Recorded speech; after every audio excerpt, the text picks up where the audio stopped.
wasiirka wasaaradda arrimaha gudaha Somaliland Maxamed Kaahin Axmed oo ay wehelinayeen taliyayaasha ciidamada qaranka iyo sidoo kale booliisku ayaa waxa uu wasiirku sheegay in gacanta lagu soo dhigay qaar ka mid ah dableydii ka dambeysay dilkii labada sarkaal loogu geystay degmada Garadag 29 bishii dhaaftay ee Abriil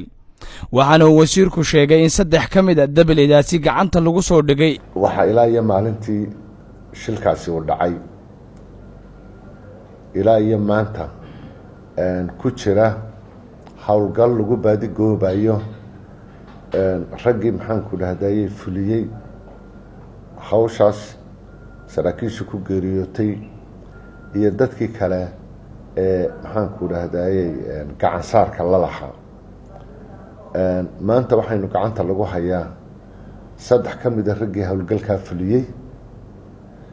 iyo 10 nin oo xidhan oo loo haysto abaabulayaal gacansiin taakulayn iyo rag baadhis ay ku socoto oo tuhuma ay soo galeen 10 ninna waa la hayaa waxa maxaan ku dhahdayay kale oo la hayaa gaadiidkii maxaan ku dhahdayay nimankaasi ay ku hawlgaleen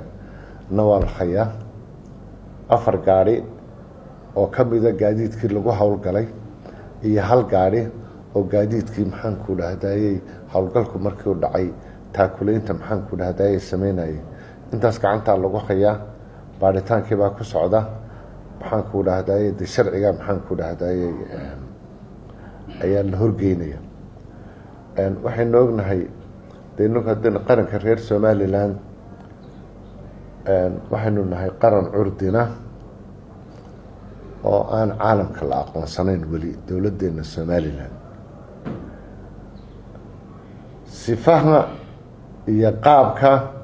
aynu doonayno adduunyada in aynu ku qancino in Somaliland la aqoonsado waxa weeye waa nabadgelyada iyo deganaanshaha qodobkaasi waa qodob bulshada caalamku international community ay ka marqaati furtay in Somaliland mandaqadan aynu ku noolahay kuwa qoreeya ee hawsha nabadgelyada inaynu maxaan ku dhahday aynu nahay waxa kale oo aynu doonaynaa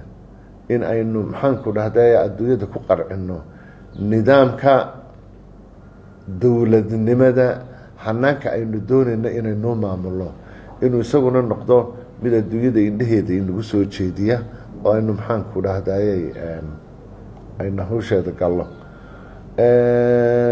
sida la ajligeed arrintan imika ayaantii dhawata dhacday waxay dhaawacaysaa nabadgelyo darrada aad iyo aad u dhaawacaysaa xasilooni darradana way dhaawacaysaa qarannimadana way dhaawacaysaa